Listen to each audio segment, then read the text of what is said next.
உங்கள் favourite TV ஷோக்களை இனி miss பண்ண தேவையில்லை. ZEE5 இல் முற்றிலும் இலவசமாக காணுங்கள். இங்கேயும் எப்பொழுதும்.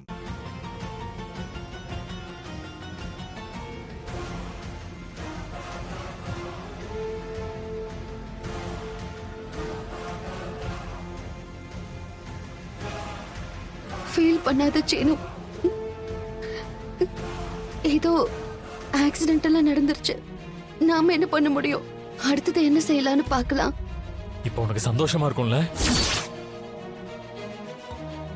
என்னடா இப்படி பேசுற?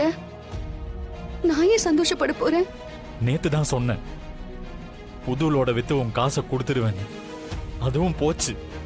திரும்ப ஒரு ஆளுக்கு 50 லட்சம் கொடுக்கணும். எல்லாம் எனக்குன்னு வந்து நடக்குது. நான் யாருக்கும் எந்த கெடுதலும் நினைச்சதில்லை. என்ன மட்டும் ஏன் அந்த கடவுள் இவ்வளவு கஷ்டப்படுத்துறாருன்னே தெரியல. நீ ஃபீல் பண்ணாத. நான் என் அப்பா கிட்ட 50 லட்சம் ரூபாய் பணம் வாங்கி கொடுக்கறேன். நீ அந்த ஆள் கிட்ட வாங்கின கடனை கொடுத்துரு. என் சிச்சுவேஷனை யூஸ் பண்ணிக்கலான்னு பாக்குறியா? ஏன்டா இப்படி சொல்ற? பணத்தை கொடுத்து டைவர்ஸை கேன்சல் பண்ண வச்சலான்னு பாக்குறியா? ஐயோ, நான் அப்படிலாம் எதுவும் நினைக்கல. இது ஒரு கடனை கூட நீ நினைச்சுக்கோ. இங்க பாரு, முதல்ல அந்த ஆள் கிட்ட நீ பணத்தை கொடுத்துரு. அவன் ரொம்ப மோசமான ஆள்னு மேனேஜர் சொன்னாரு. பாரு, பிரச்சனை வேண்டாம். நான் பணம் வாங்கி தரேன், நீ கொடுத்துரு.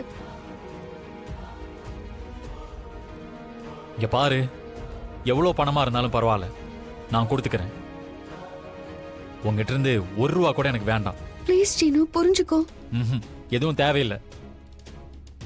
பணத்தை கொடுத்துட்டு 4 பேருக்கு முன்னாடி அதை சொல்லி காட்டி என்னை அசிங்கப்படுத்தின வரைக்கும் போதும். திரும்பவும் அந்த பணத்தை உனக்கு கொடுக்கறதுக்கு போராடணும். சீனு, ப்ளீஸ். அந்த 40 லட்சத்தை நான் எதுக்கு கேட்டேன்னு புரிஞ்சுக்கோ. உன்னை இன்சல்ட் பண்ணணும்னு என்னோட இன்டென்ஷன் இல்ல. வேண்டாம் மாயா, உங்ககிட்ட இருந்து கடனா கூட நான் எதுவும் வாங்க மாட்டேன். அந்த அளவுக்கு நான் ஒன்னும் கையால் ஆகாதவன் இல்லை. இது ஏன் பிரச்சனை, இதை எப்படி சரி பண்ணணும்னு எனக்கு தெரியும். ZEE5 ஆப்பை டவுன்லோட் செய்து அனைத்து எபிசோடுகளையும் இலவசமாக பாருங்க.